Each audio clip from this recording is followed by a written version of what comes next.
TV. Welcome back, viewers of Pivotal Issues. We thank you that you are there watching and contributing to our dialogue here, our discussions. But before we go to the last topic, giving tributes to Molanjo Litumbe, let me take another message. It's a good evening to you guys in the studio. I'm Elvis from Limbe. I appreciate your wonderful program. I want to say that S.D.F. at 30 is S.D.F. at 0, apart from multipartism. What have they achieved? S.D.F. has no say in this country, coupled with betraying the trust Southern Cameroonians had on them. That's what we have just gotten from Limbe. I don't know if there's any brief comment on that. Somebody says S.D.F. at 0 and they have not done anything except democracy. I think that look at we are living in a world in a country that is freedom of speech and freedom of the press, and the viewer has his own contribution. I think that he said multipartism, and S.D.F. fought for multipartism, and we think that politics is for the people. Government or the politics for the people. It's not for the party. And if you don't want to hear from the people and you go in for political elections and you fail, you blame yourself. Mr. Njomo Cyril Molanjo Litumbe is of late a well-known accountant from a well-known family that's well respected in this country. He fought for the rights of the Bakweri people, especially in the land problems. He fought for the struggle that the Anglophones should have their place in this country.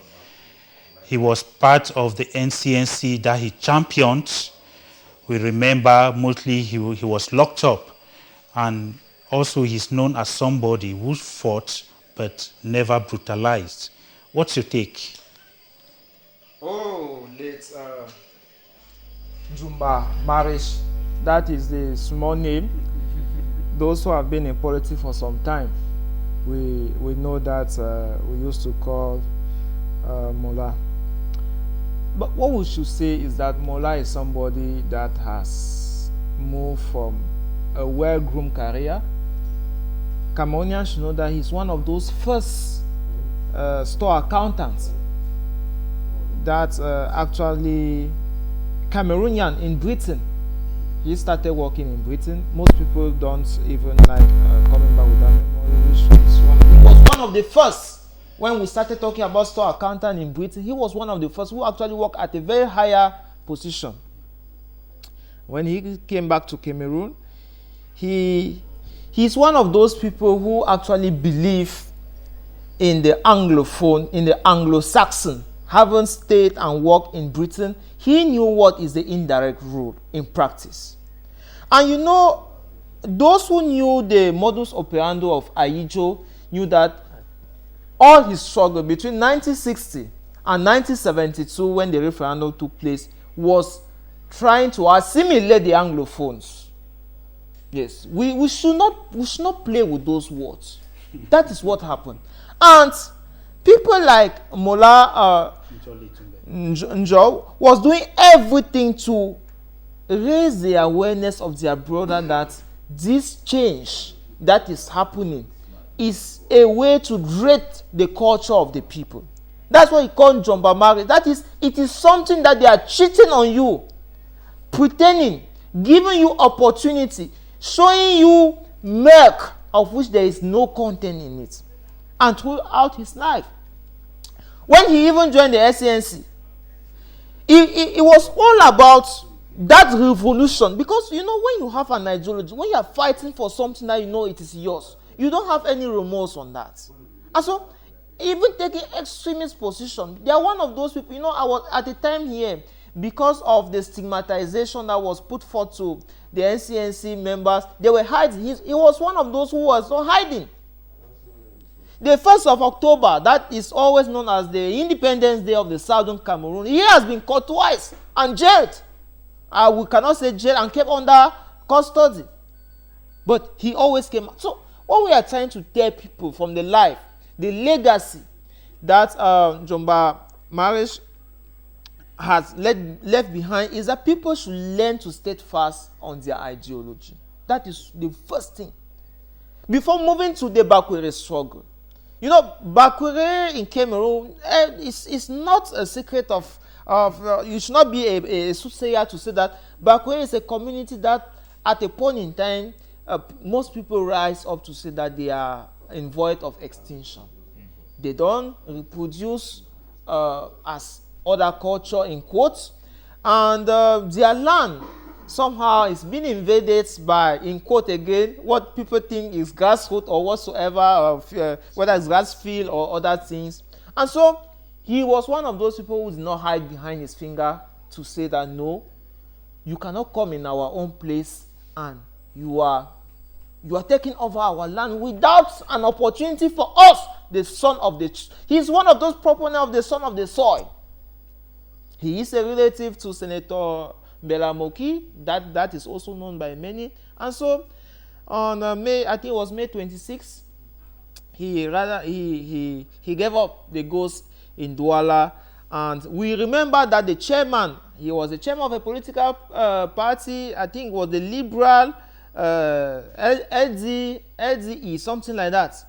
And so we remember that is somebody that stood fast, died at 97. It is a great age. It's an age that so many of us that are making noise, we are still praying. Whether we even reach 1/4 or half, we are praying. And so to such a monument, we can only bow down and say that may God grant him a peaceful rest in his bosom, eternity, and equally inspire in the life of those who have known him to stay by the truth, live by the truth, and preach by the truth.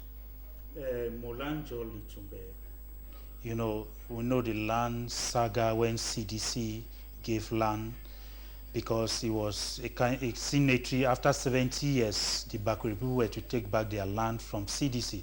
But when part of it was given, you know, administrators started cutting and taking part, chiefs selling, and so on. But he started fighting and looking at the struggle, the Anglophone struggle. Now, he is gone. Do you see things going ahead? He is gone, but I think that we are not here to publicize the issue of the struggle of the Anglophone. Yeah. But I want to say that these are people that should be respected in the Anglophone culture, because like what we call in the Anglophone culture gentlemen. Okay. This is a man that we can call, he belongs into the gentleman's club. He was a gentleman par excellence. I want to say that, Mr. Moderator, permit me say that he was born in 1927. Yeah. He was born before the independence of Southern Cameroon. Southern Cameroon got its independence in the 1970. No, 1961, yes. And Molanjo was born in 1927. To tell you that he was already an adult, because with us psychologists who say he's already an adult, and he can start independent life. He was already independent. So I want to say that Molanjo, they were the people that during the reunification of Cameroon, they were present. And he started fighting and advocating and saying that the Northwest and the Southwest, the Anglophone, are concubines to the French Cameroon. We should understand that. He said that they are concubines. So they have joined, like my brother here said, Jumba. They are concubines. So it's a marriage.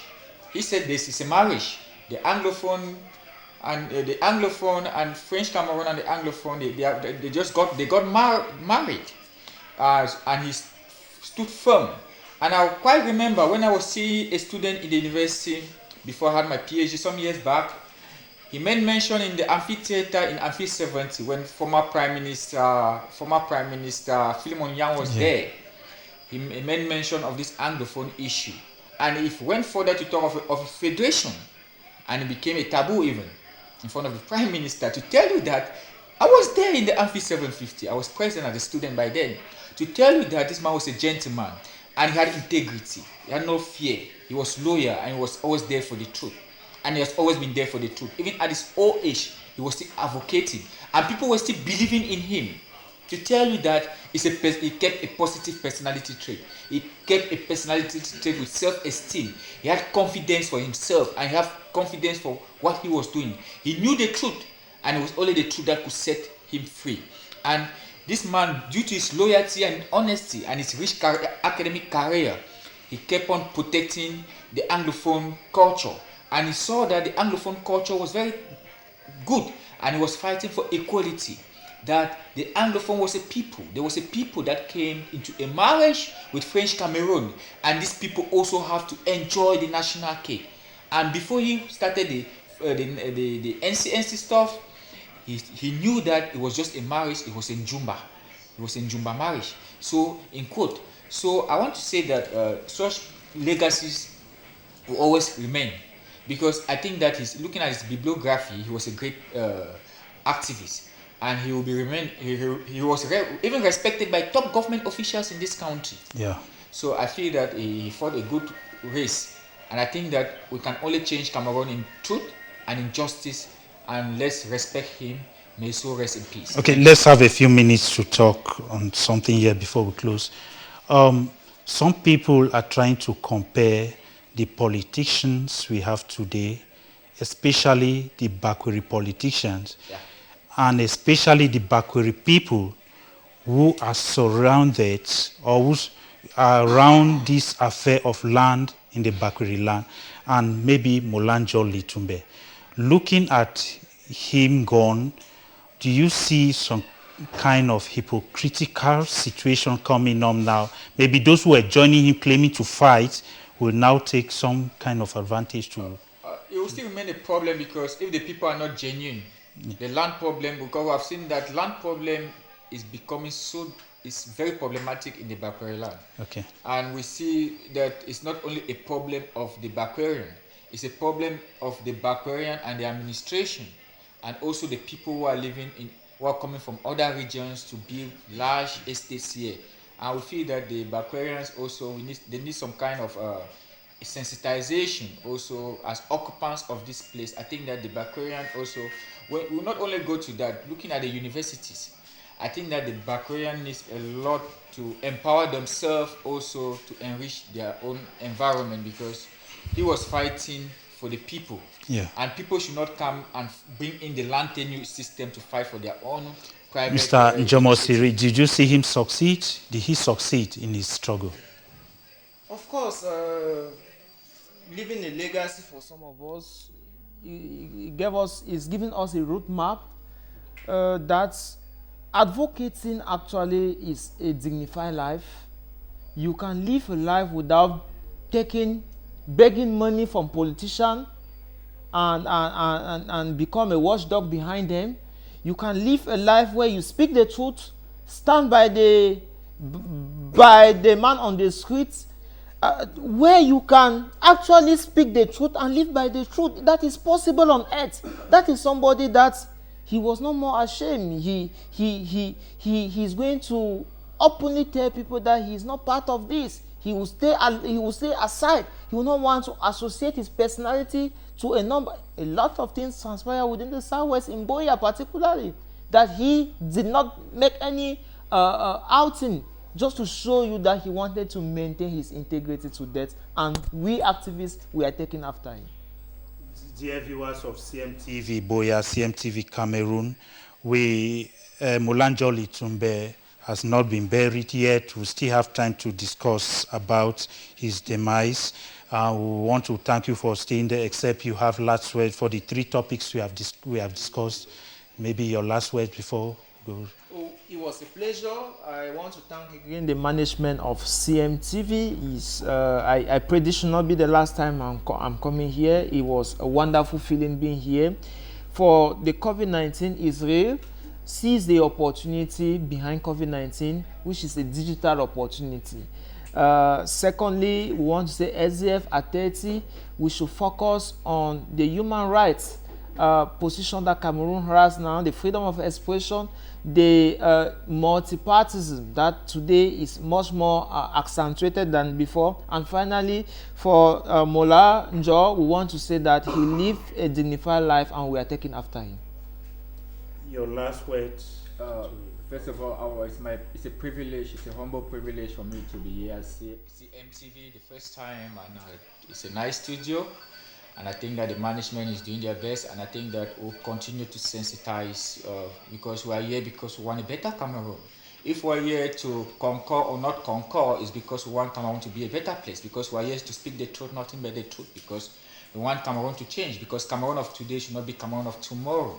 And looking at the issue of COVID-19, we should take it very serious because school has started. And we should know that we cannot save the life of our children because they are the future leaders of today, why not even tomorrow? So what we are insinuating is that hygienic measures and safety measures must be put in place in all institutions. And they must do a lot of follow-up to see that all these are respected. School administrators, teachers, and students and pupils have a lot of responsibility. It's a it's a triple function. Parents-teacher relationship, student-teacher relationship, administrator. So everybody must be engaged for us to have effective schools. And we should know that life is so sacrosanct. Life is very, very sacrosanct. And we must take care of our herd. Herd is wealth. So government also have to work better for quality health in this country, because COVID-19 has come to tell the Cameroon government that we have low quality health in this country. It is high time we equip our hospitals, because there's a lot of stigmatization. Patients who are even sick with normal illnesses cannot go to the hospital because of patients with COVID-19 in the hospital.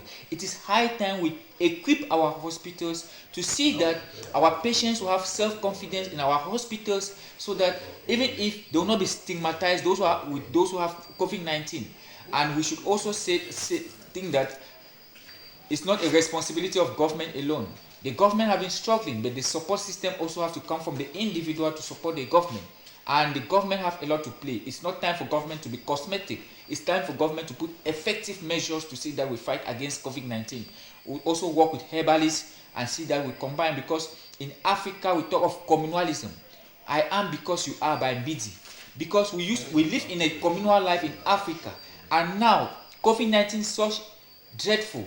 This is a time for us to isolate ourselves. Later on in life we'll live our communal life, sharing together. It's not time for us to share together and die now. So we have to be very prudent and take care of our herd. And we also need to fight against this government of the age, because COVID-19 have shown that the youth can engage in leadership. This is the time that the government must hand over leadership to the younger ones, because they can work digitally in leadership and change their country. And I want to end by saying that Molanjo was a positive activist, because he stood for the truth. And we should remain. It's only the truth that can bring justice in Cameroon. It's only justice that can bring peace. Because if we mimic, we will not bring peace in this country. We have to be honest. And we have to respect life. And the issue of human rights is very important, because we can see people dying on a daily basis. Recently, I traveled to Bamenda, and in my village, there was a lot of bullets in my village in Bafoot, and stray bullets shooting children. So this is the period that the non-state actors need to adjust. The government needs to call for a more inclusive dialogue for us to solve the Anglophone crisis, because the separatists also is a problem also to the common man to an extent.